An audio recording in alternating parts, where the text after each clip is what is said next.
Hi friends मो दिव्य आपन स्वागत करुच्ची दिव्य द ट्रावेलर नुआ एक वीडियो रे।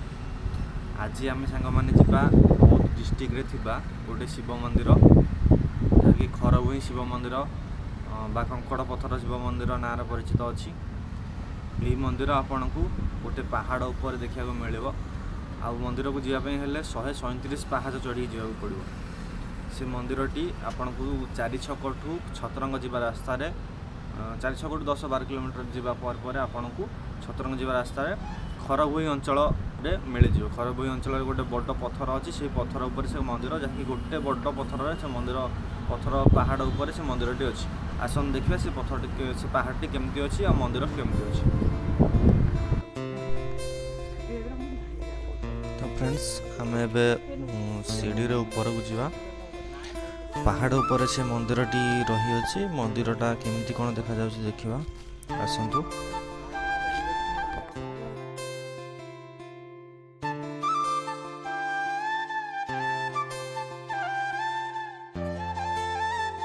पहाड़ दी साइड रे ग्रिल लगी पहाड़ को सेफ्टी करा जाइए जदर कहीं साइड रे पड़ी जीवेनी।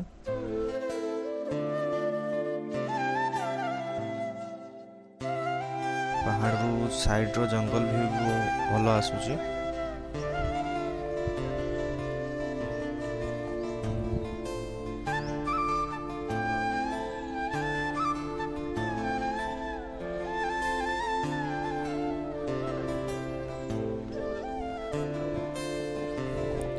जो पत्थरटी देखा जाउची से पत्थर रे गोटे किंवदंती अच्छी।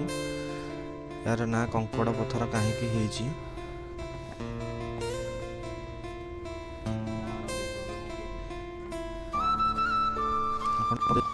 देखा जाए ब्लू स्काय भितर मंदिरटी देखा जाउची। बर्तमान मंदिर को पूजारी आसी ना कहीं आम सकाळू शीघ्र टे पलि आसचु जहाँद्वारा कि मंदिर पूजा आरंभ होइनी।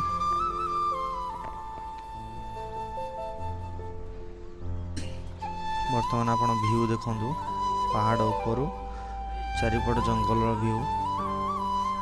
मंदिर पाखक जीवा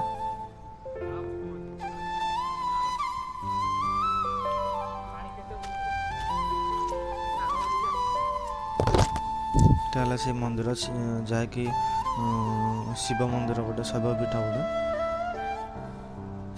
शिव मंदिर व्यू किसी एमती अच्छी। साइड रे आपण जंगल व्यू देखा मिल लोक कहीं आसी ना जेहेतु पूजा स्टार्ट है कहीं आसी ना बर्तमान। पहाड़ ऊपर व्यू देखो साइड रे जंगल पानी एंजॉय करंतु व्यूटा।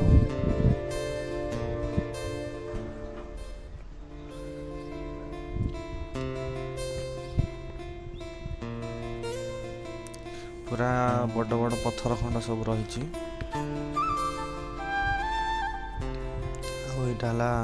जंगल व्यू पहाड़ ऊपर फोटोशूट फोटो उठाइबा भल जगह है। आप आसिक फोटो भी उठे पारे।